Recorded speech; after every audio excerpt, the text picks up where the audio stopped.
The UN Human Rights Council is taking a hard line against Russian activity in Ukraine, as you might expect. The group says there is continuous evidence of Russian war crimes, including attacks harming civilians and attacks on medical facilities and energy infrastructure. In the Kherson region, the council reports that Russian soldiers raped and committed acts of sexual violence against women from 19 to 83 years old, and they heard accounts of torture. A victim who suffered torture through electric shock stated, "Every time I answered that I didn't know or didn't remember something, they gave me electric shocks. I don't know how long it lasted. It felt like an eternity."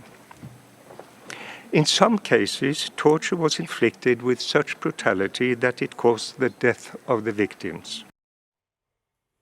The Commission says it's also looking into the alleged transfer of unaccompanied minors by Russian authorities to the Russian Federation. Joining me now from Geneva, Switzerland, is Youssef Syed Khan, a senior lawyer with Global Rights Compliance, which specialises in humanitarian law, and he joins me now on the phone. Great to have you with us, sir. Just testing the line. Can you hear me? Yes, I can hear you. Fantastic. What is your reaction to this latest update and the findings from the UN Commission? The findings really underscore and bolster what Global Rights Compliance has been looking into since the full-scale invasion by Russia of Ukraine in February last year.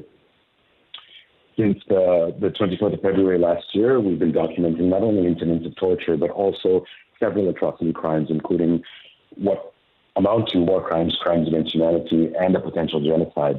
My specific role is to look at how these crimes intersect with starvation as a method of warfare, in terms of how starvation is being used not only in sieges, but also how it overlaps with the pillage of grain infrastructure, as well as the destroying, removing, and rendering useless of objects indispensable to the survival of the Ukrainian population.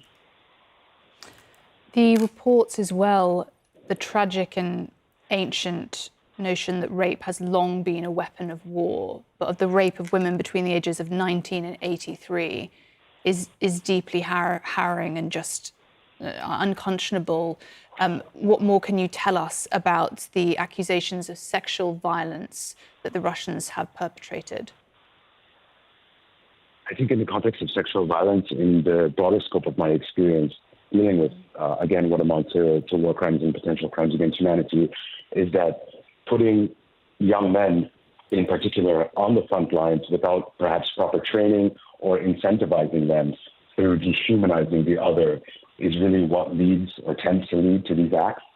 And they're something that we have a dedicated team at Global Rights Compliance on sexual and gender-based violence and conflict-related sexual violence who is dealing with this and supporting the Office of the Prosecutor as well as the Regional Prosecutor's Office to achieve justice for those victims.